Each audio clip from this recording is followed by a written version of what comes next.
Y'all, by now you know that we're huge fans of KiwiCo. And actually, it's not just us. Our kids are big fans too.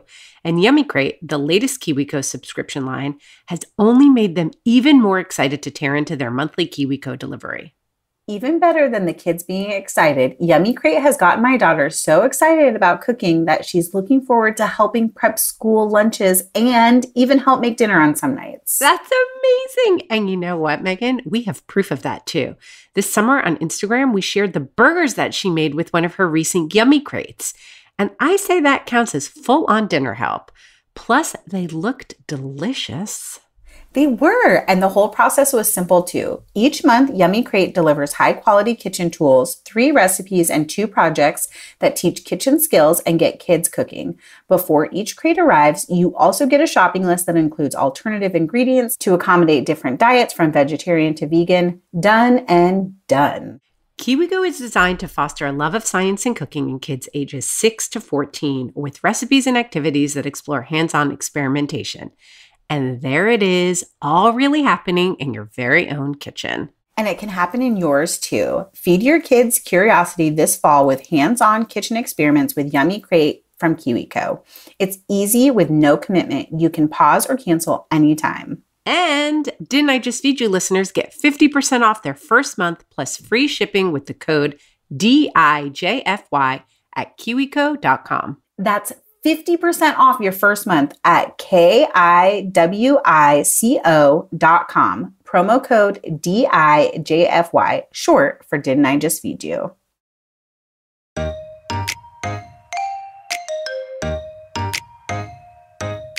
A big heads up is that you pay more at Costco for the individually packaged snacks because they've got the larger packages of some of those products like kettle corn or Harvest Snaps in bulk packages that are less expensive per ounce, but you have to divvy them up yourself. So they're charging you a premium for those like convenience packaged snacks. And it comes back to this thing of you're either paying for the convenience or you're going to have to do a little bit of labor to save some money. Welcome to Didn't I Just Feed You? A podcast about feeding kids. Hi, I'm Stacy. And I'm Megan, and I'm really excited for today's episode because we're talking about snacks again. We're always talking about snacks, and more snacks. But before we get into that, do you want more Stacy and Megan each week? Of course you do. You can get 2 bonus episodes from us each month for just $10. Of course you do.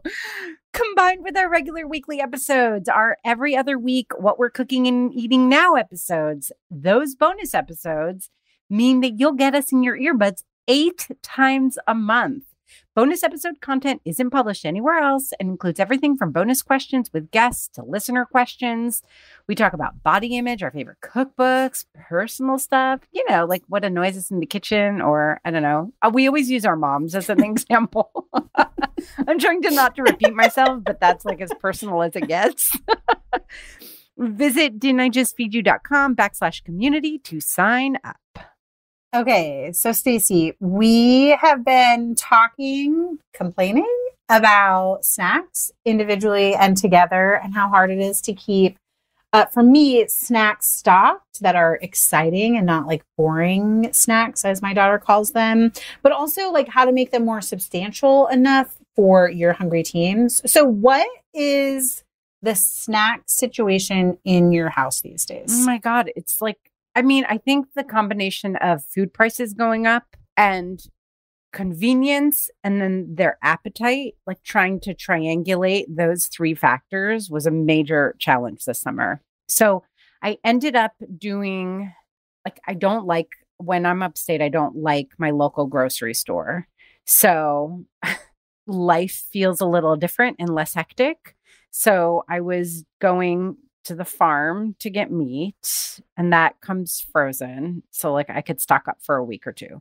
Then I was going to the farmer's market on the weekend, or there was a corn farm stand that's open every day. That's like nearly across the street. And they have some like other, like tomatoes and peaches, a few other things.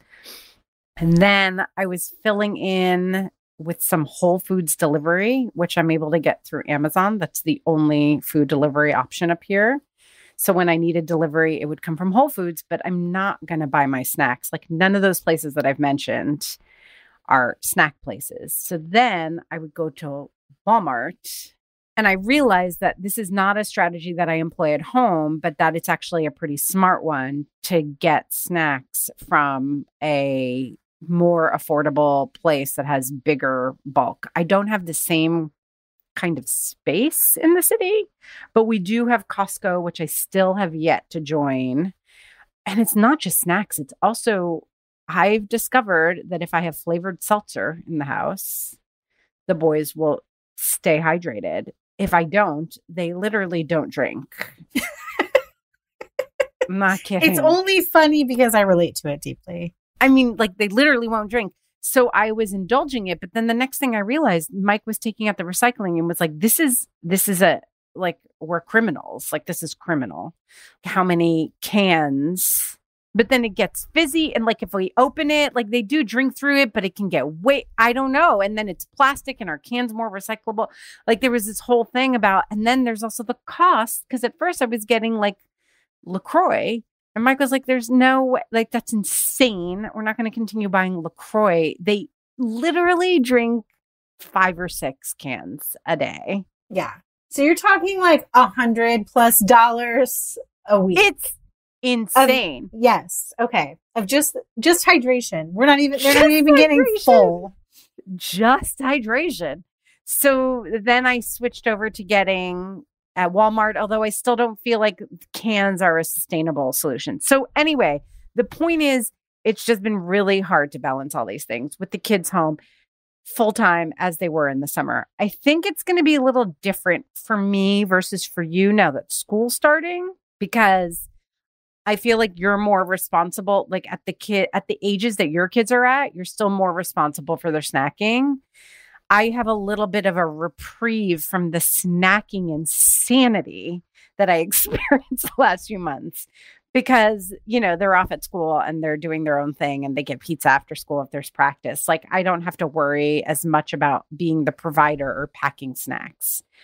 But it got us thinking about bulk snacks and how can we just like have a lot of heft for as little price point as possible.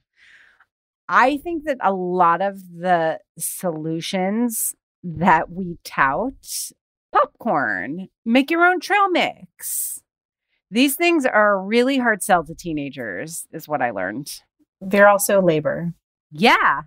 Well, this is why it's a hard sell to teenagers, because I'm not going to freaking pop your popcorn for you. Like, yes. You're a man. Like you're on the precipice of being a full-on man. I'm not going to pop your popcorn for you. But guess what? Then he's not going to pop popcorn. No, he's not. He's going to eat 6 bags of Doritos instead. But this is what happened to us one week this summer. For whatever reason, we were at Target and I was like, we need snacks at the house. I'm going to get all the snacks at Target. Then the next day I went to the grocery store and didn't have to buy any snacks.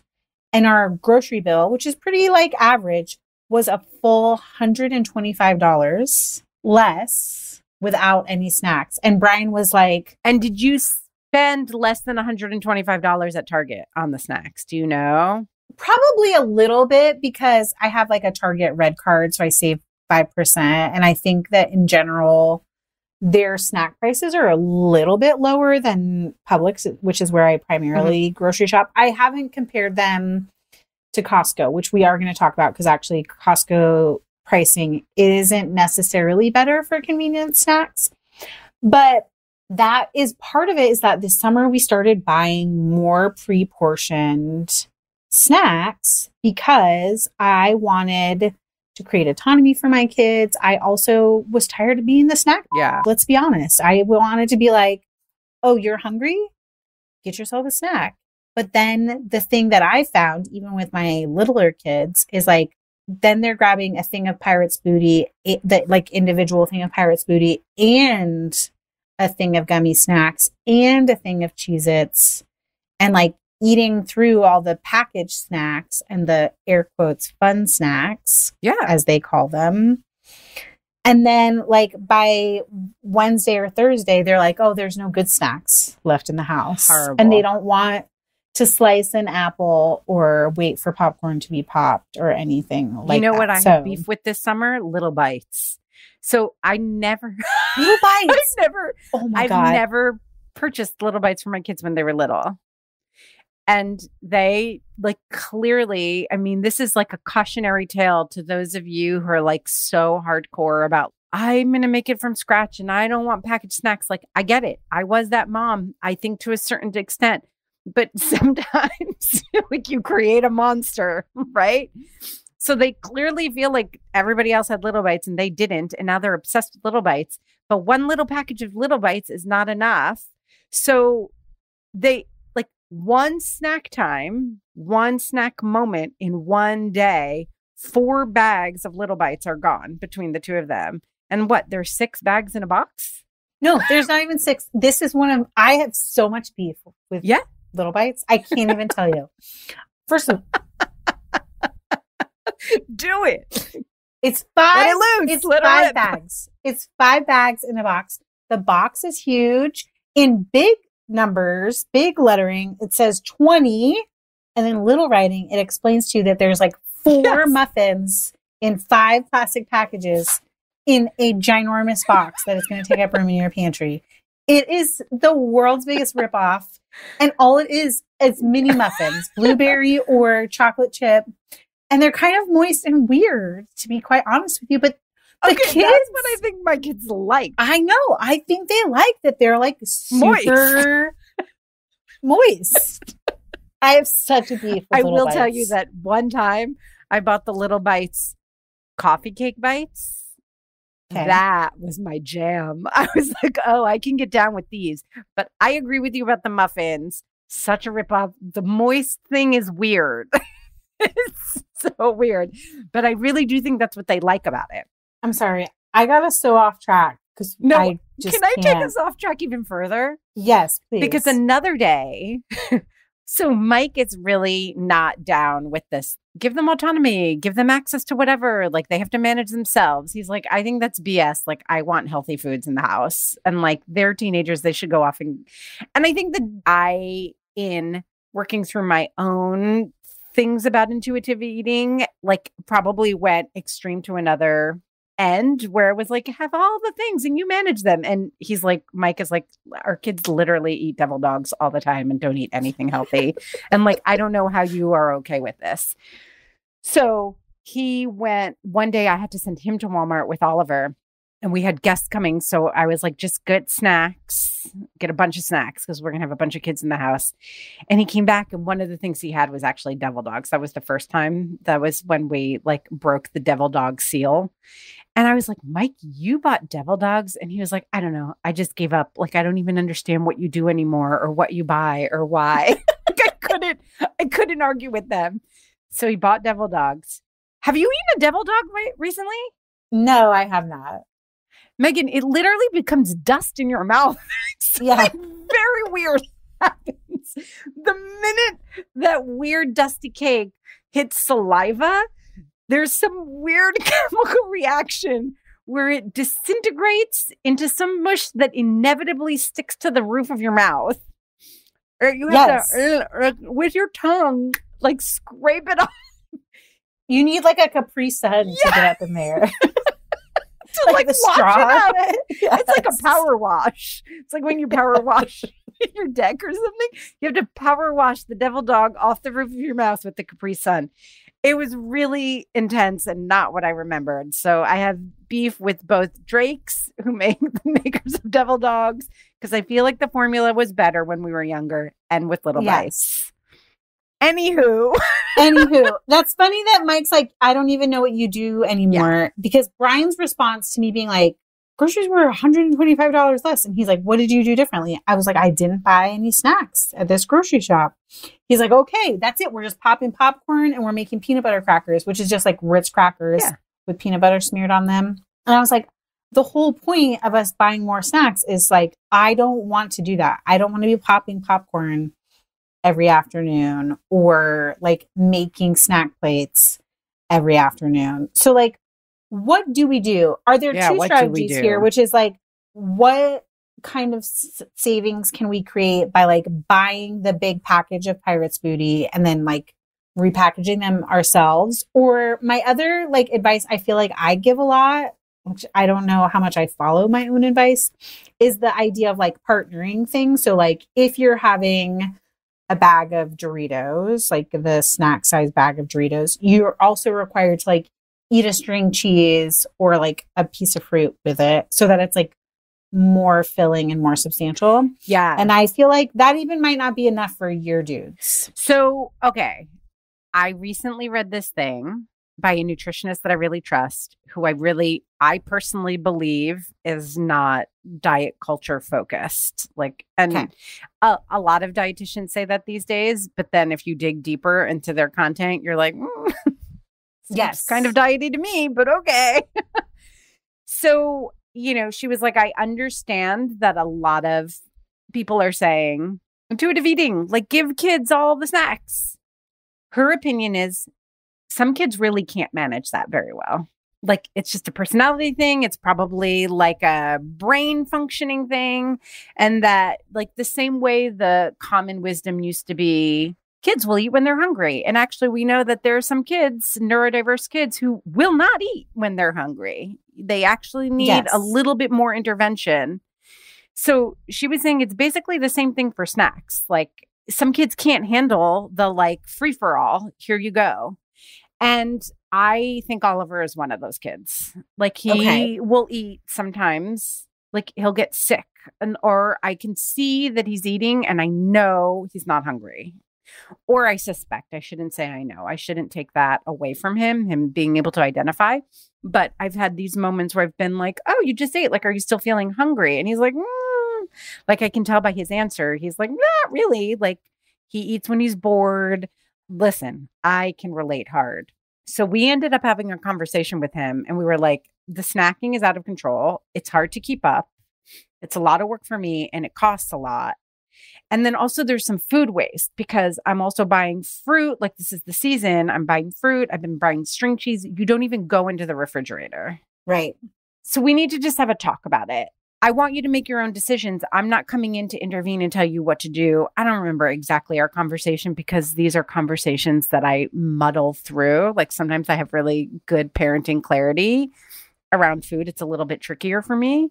So I don't always remember exactly what I said, but the upshot was I need you to really think about eating something from the fridge, like fruit, vegetable, protein, or some dairy that has protein first, and then go to it. Because I'm seeing that the end of some days, you're stuffed and you haven't really even eaten anything that's nutritionally substantive.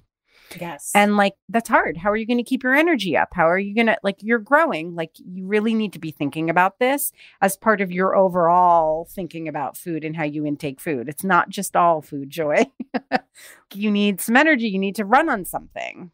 And, Doritos isn't it. So I did go back to making one big fruit and vegetable platter when I was either preparing my own breakfast or if I was making lunch for them, which I really didn't do much this summer. They made their own lunches. But at some point when I was in the kitchen for myself, I would also just take out a big platter and put out a whole bunch of fruit and vegetables. It's something I did at the beginning of the pandemic when we were running into the same issues of like they're home all the time. I can't, every snack moment or every lunch, I can't be preparing multiple times a day. And I would just leave it out on the table. Or if it was like out for a little while, I'd put it in the fridge and I'd announce that it's in the fridge. And it was fairly effective. I'd even throw like some string cheeses on there, still wrapped. Yeah. Some hummus, some crackers, some cherry tomatoes, peppers. I have eaten one of these snack platters at your house or cheese. I don't know. Is it a snack platter? Is it a veggie and fruit platter? And I remember even when we started Didn't I Just Feed You, we talked about that strategy a lot, specifically like and catching them when they're hungry, right? Yeah. When they come into the kitchen looking for the other snacks, it's already out. Or like after school, when they claim that they're starving while you're maybe air quotes getting them other snacks, there's already like the fruit and veg thing to pull out. I'm so glad you reminded me of that strategy because it is a really good one. It does seem to be working. And the other thing is I found that they were snacking right before dinner and then they weren't hungry. So I pulled it out again. And like in a couple of cases, I had to replenish a few things as I was prepping dinner. But I don't know, there was something about, for me, doing one big thing that I could pop in and out of the fridge through the day that felt like different than being responsible for prepping a snack twice a day and on top of dinner, on top of lunch. So that gets to the like, let's keep a little bit of balance going. So it's not all of the quote unquote fun snacks, as your kids call them. Because that's honestly how my kids are thinking about it too, by the way. Yeah. It's also partnering, which is what I'm saying. Like, yes, totally. You can have the bag of Cheetos or the Oreo Cakesters. And while you're eating that, here's like cut up strawberries, cut up cheese, cut up cucumbers for you to snack on too, which is a strategy that has worked for us. I also stopped buying some of this stuff. I only thought of it. I got excited when you said Oreo Cakesters because we tried those this summer. By the way, those are delicious and those are what devil dogs should be and how I remembered them. But I bought them twice and I was like, no. Again, my beef is why are there 5 in the box? It's the weirdest number to me. I just felt like my kids were eating too much junk. And for me, it was also like the cost thing. Yeah. It's also like a spoiling thing. I know it feels diet culture-y. I don't know. Maybe it is. It's hard to parse out all the details of it. But like, really? You need to have Cheetos and Cakesters and tortilla chips and cookies? Like, so that when you go to the cabinet, you have like you're in a freaking restaurant of snacks. Cause like right now you're really in the mood for Cakesters. It's not even a restaurant. It's the mini bar of snacks. Yeah. At a restaurant, there's probably more balance than there is. Yes. You know, for me, I was thinking about it as like being free and like you make choices and you learn, but that's ridiculous. Like I'm spending a ton of money. Like this is just, you're just spoiled. You're snack spoiled. Maybe this episode is now called How to Unsnack Spoil Your Kids. How to unsnack spoil your kids. Before we get into the rest of this week's episode, let's take a quick break to hear from this week's sponsor. The number one thing we get asked about is healthy, hearty snack recommendations. In fact, the name of our show was inspired by our response to the constant snack requests. And judging from how parents react when they hear, "Didn't I just feed you?" we are not alone. It seems all parents with kids across all ages find keeping up with snacking a major challenge. Not to mention our own snacking too. We busy parents also need snacks that can fuel us in the right way, which is why we couldn't be more excited to share our new sponsor, Sunny. You guys, they might be the holy grail of snacks. Sunny Snacks are 100% organic, prepackaged snacks made with honest-to-goodness ingredients that are perfect grab-and-go sustenance for the whole family. Whether you're between meetings or picking the kids up at school, Sunny Snacks provide balanced nutrition to busy families on the go. They make a hummus dipper, pizza dipper, guac dipper, taco dipper, and granola bites with fresh blueberries. Think filling combinations of fresh dips, their delicious cassava, flaxseed crackers or bread dippers, and even cheese in some cases, all neatly packaged up and ready to eat. And we don't use the word fresh lightly. Sunny Snack Packs are made fresh weekly and shipped to your doorstep without any added preservatives, fillers, or gums. Sunny Snacks are a lifesaver. And of course they are. They're the product of a mom-owned business dedicated to supporting busy families with on-the-go solutions they can feel great about. Job well done. Our kids are sold, even the teens, and we love them too. Yay! Learn more about Sunny and order the snack packs we're obsessed with at feelsunny.com. Use the exclusive code DIJFY to get 20% off your first order. That's 20% off at feelsunnie.com, code DIJFY, short for Didn't I Just Feed You? Hey friends, it's Stacey here with a quick message. If you've been listening for a while, you know that I love beauty, hair, and makeup. Growing up, my mom was a hairdresser, and one of my favorite things was to visit her at the salon, watching all the people get pampered and beautified. It wasn't so much that folks weren't beautiful going in, but we all know that there's just something about how you feel when your hair looks fabulous. So it's a bummer when your hair starts thinning. I know this firsthand. Both my grandmother and my mom, the hairdresser, had thinning hair. I used to watch my mom secretly do all the things, from supplements to extensions, to help make her hair look more full. Little did I know that I'd be in the same boat one day. But there are two things that I've got that my mom didn't. Products made with a more advanced understanding of female hair thinning and an awareness that I am not alone. Naturally, over half of women will experience thinning hair in their lifetime. Listen, I know deeply how hard it can be to feel like you have thinning hair. I mean, have you seen my co-host's mane? But you don't have to suffer in silence. Let's talk about it. Your hair story could help another woman.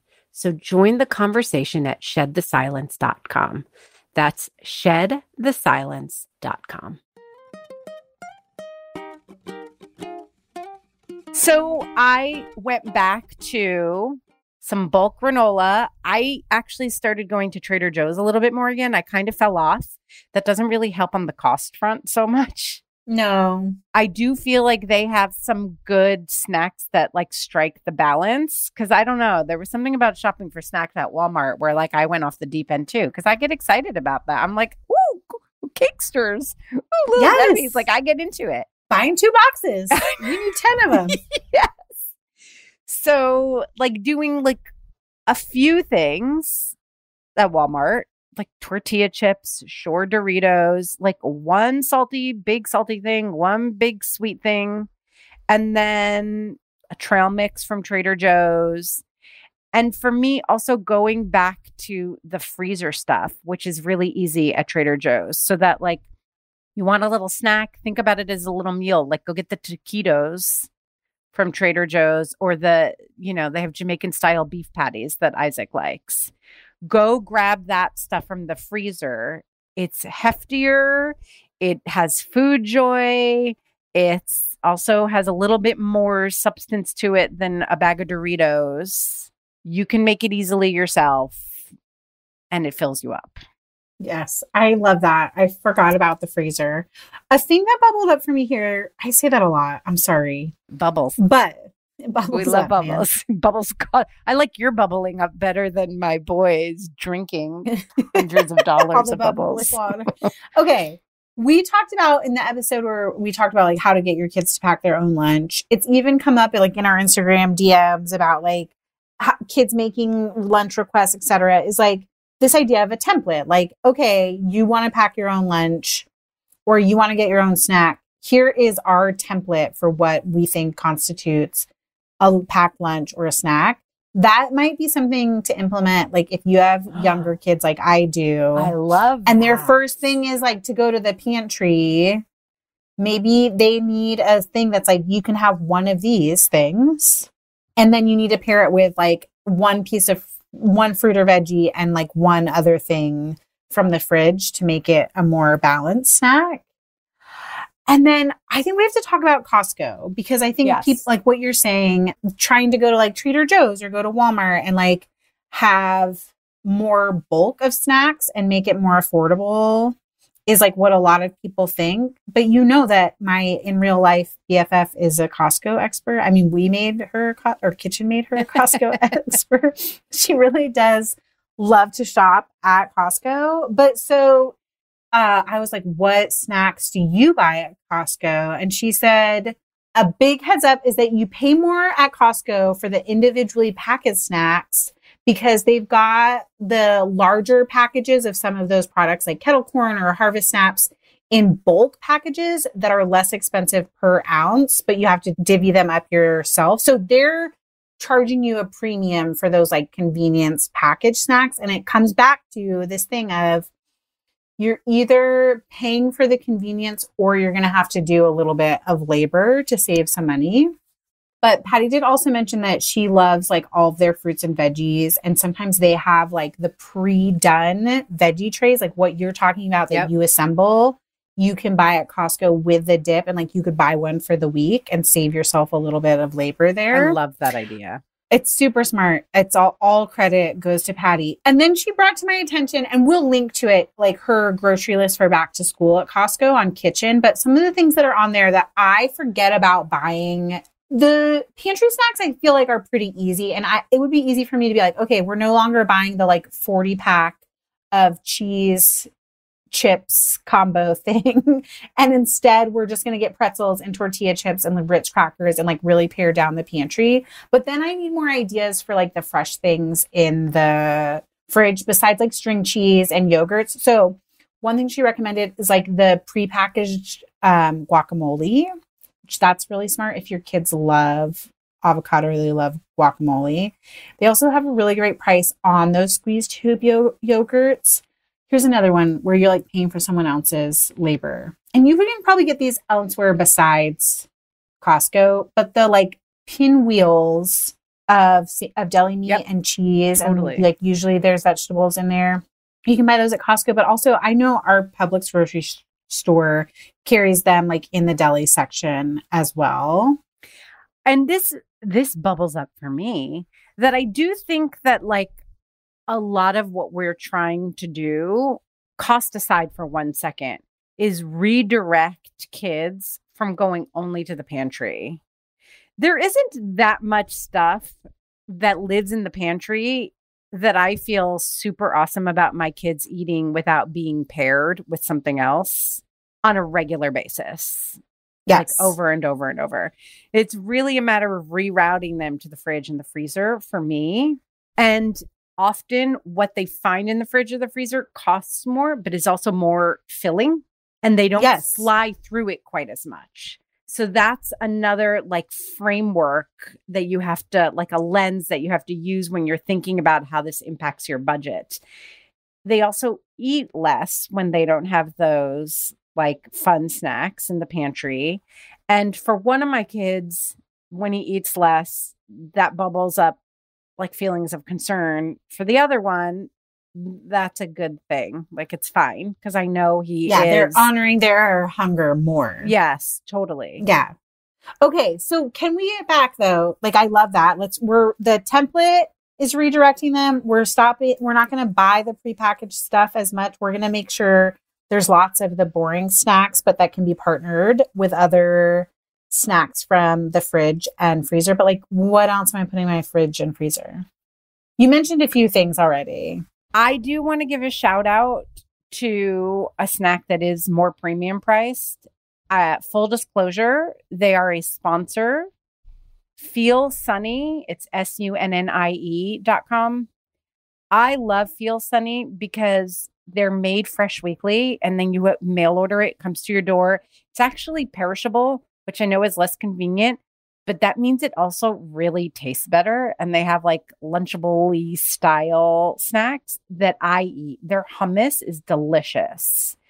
And I also find that when I'm more mindful about having snacks in the fridge, I snack better too. So I would say a shout out to Feel Sunny. If Feel Sunny isn't right for you, I do think looking at Lunchables, if that's your speed, the individual guacamoles, the individual hummuses, or, individual portions actually don't work for my kids. They're too small. And then I just feel like it's wasteful. So I just buy now like 2 big packages of hummus and they have to just put it on a plate.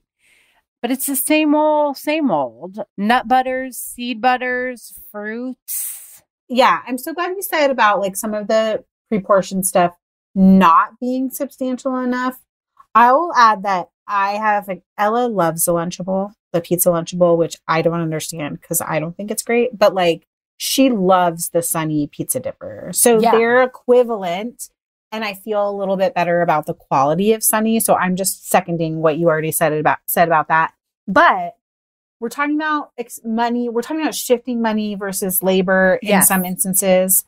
And maybe the thing is that like you need more snack containers where once a week maybe you can't afford the super premium already packaged, but you could buy the Good Cooks half cup snack containers that we love so much in my house and like reuse those over and over again. And instead of every day making snacks, once a week, you're packing up 10 of those and stacking them in the fridge. That's another great use of your like time and resources in a different way.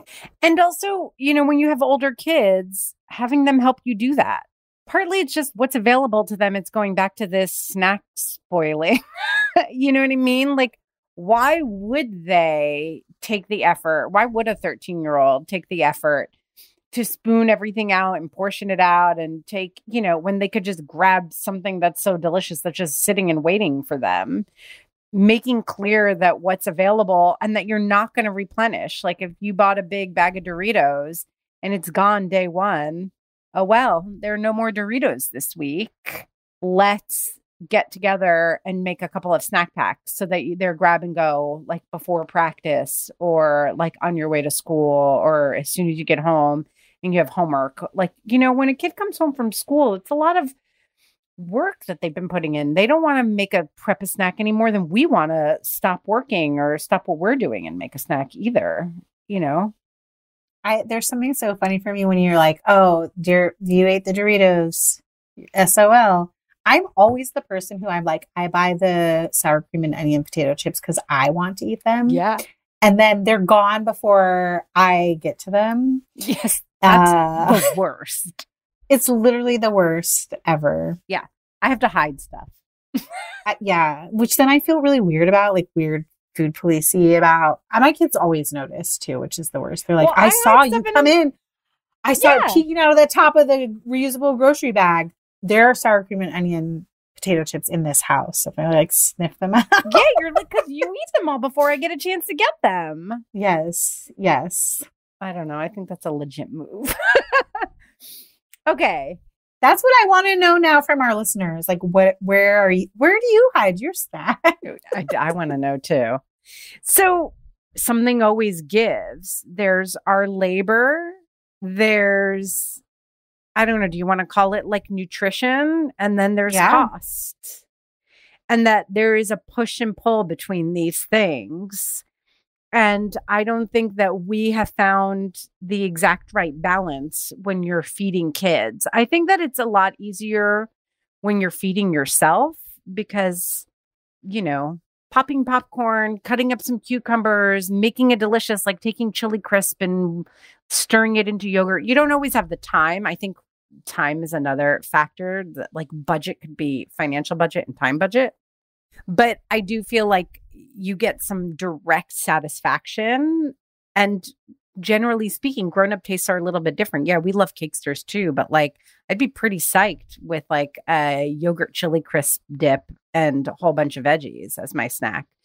But like my kids, not so much. No matter how delicious they think it is, they'd always rather a bag of Doritos. And that just isn't true for me. I wouldn't always rather that.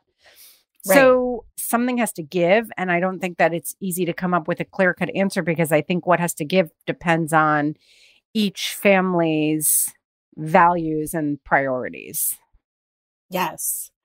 I think there's something here too where, and you said this earlier, like about, the snacks you feed for yourself and how you've gone from one end of the spectrum to like you were making mini muffins at home for your kids so they never had the little bites to like now you just have all the prepackaged foods, the devil dogs in the house. Like we can't discount for all the things that trip us up, whether it's like questions about budget or questions about like health and feeding and like even that you mentioned all the cans, like even the environment. We can't discount the fact that like some of what we're doing when we're raising our kids is a reaction to how we were raised and Completely. Looking at it through that lens of like, there were times in my life where there wasn't really enough food. And so if there was a thing of Little Debbie's in the house, we had to go to town on it and reminding myself of that, if only to give myself credit for the fact that my kids have they have autonomy. They're not growing up with a scarcity mindset. And even though we joke about like snacks spoiling them, it is both a privilege and a luxury to be able to do that. And also to have the awareness to like bring it back in when we need to too. Totally. I think that's a really great point. And I wonder, maybe we're getting too deep now. You and I love it. I know you and I can go there. I don't know that everybody needs to or wants to go there with us. But the fact that snacks is such a hot button for parents, meals too, but snacks, people write to us constantly about like snacks. If it's a direct result of exactly what you're saying, that snacks hit that thing where like, what is a snack supposed to be? When you're a parent, you want it to be nutritious because you want to feel like you're doing right by your kid. But like snacks is joy, like snacks is food joy. You know what I mean? Yes. Snacks is like the good stuff. Like we joke about our kids calling it the fun snack, but I mean the fun foods. But like we feel that way too. Right. And we grew up in diet culture, but now everybody's aware of diet culture and talking about diet culture. Snacks also cost a lot. You know, it hits all these deep emotional issues in a way that I know feeding other meals does too.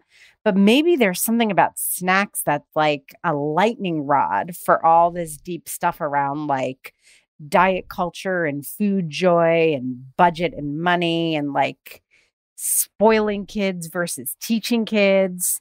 Like snacks really becomes this like hot button moment in the day for all of this stuff that is deep and interesting to think about and talk about, like when it's you and me on a mic talking to all our friends out there listening, but can feel like a lot and can feel a little like overwhelming when you're just in the thick of parenting through your day, you know? Yeah.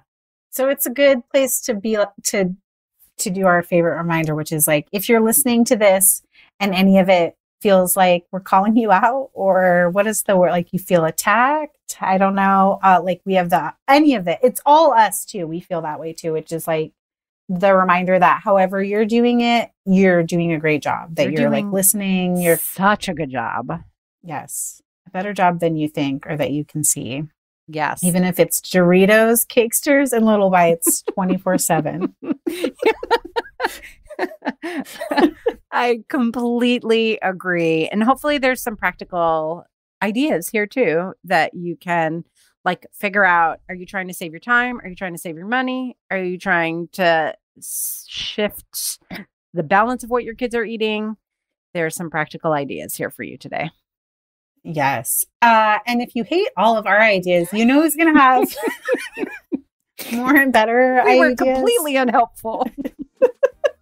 No.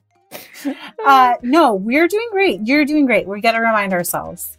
You're already doing so well. Okay. Our favorite place on the internet is our listeners community, and we hope that you've joined us there already. If not, join for free at didn'tijustfeedyou.com/community. Or if you want those bonus episodes, because you know you want to hear more from us, join our supporting community. You can also follow us on Instagram, where we are at Didn't I Just Feed You? Keep in touch by signing up for our newsletter. A humongous thank you to our producer, Samantha Gatzik. I am Stacy. And I'm Megan. Stay sane and well fed until next week. Be sure to subscribe to Didn't I Just Feed You wherever you're listening. And don't forget to rate and review.